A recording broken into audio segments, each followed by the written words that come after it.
শত্ৰু নাশ হ'ব মুখ্যমন্ত্ৰী ডক্টৰ হিমন্ত বিশ্ব শৰ্মাৰ ধ্বংস হ'ব বিৰোধী ৰাষ্ট্ৰীয় পৰ্যায়ত উজলিব মুখ্যমন্ত্ৰী 2026 জুন মাহলৈ ভাল দিন চলিব মুখ্যমন্ত্ৰীগৰাকীৰ 2026 জুন মাহলৈ বেয়া দিন চলিব ভূপেন বৰাৰ কেটুৰ দশা চলিছে এপিচিচিৰ সভাপতি ভূপেন বৰাৰ ৰাহুৰ গ্ৰাহত ৰাইজৰ দলৰ সভাপতি অখিল গগৈ দিল্লীত অধিক শক্তিশালী হ'ব লাগিব নিৰাপত্তাৰক্ষী নহলে সংঘটিত হ'ব পাৰে কোটাঘাট ৰাজ্যত বহাগৰ পৰা আঘোণলৈ হ'ব প্ৰবল ধুমুহা এই ভৱিষ্যতবাণী দিলে কালপুৰুষ পঞ্জিকাই আজি প্ৰকাশ পালে কালপুৰুষ পূৰ্ণাংগ পঞ্জিকা 41 বছৰীয়া হল আটাইতকৈ অসমৰ পুৰণি পঞ্জিকাখন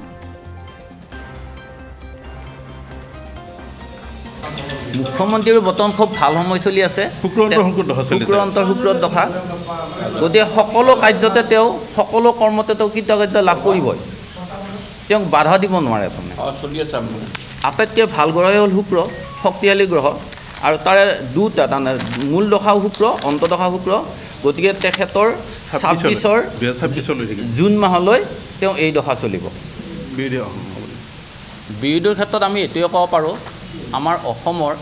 বিৰোধী দলপতি হ'ল ভূপেন বৰাদেৱ ভূপেন বৰাৰ যদি আমি আলোচনা কৰোঁ তেতিয়াহ'লে তেখেত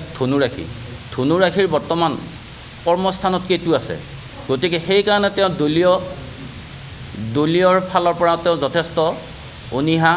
বা দুৰ্বলতা বা ত্যাগ বা দল ত্যাগ ইত্যাদি কৰি আছে গতিকে ভূপেন বৰাৰ যোৱা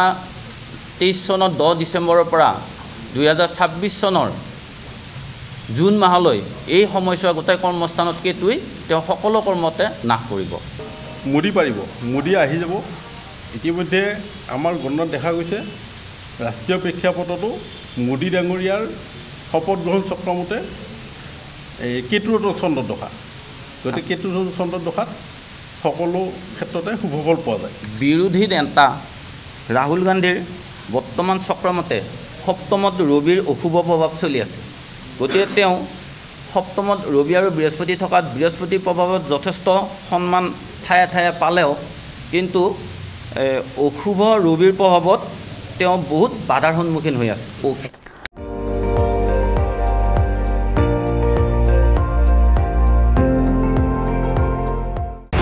আপুনি চাই আছে ND24 সৰ্বশ্ৰেষ্ঠ নহয় সৰ্বোত্তমৰ দৌৰত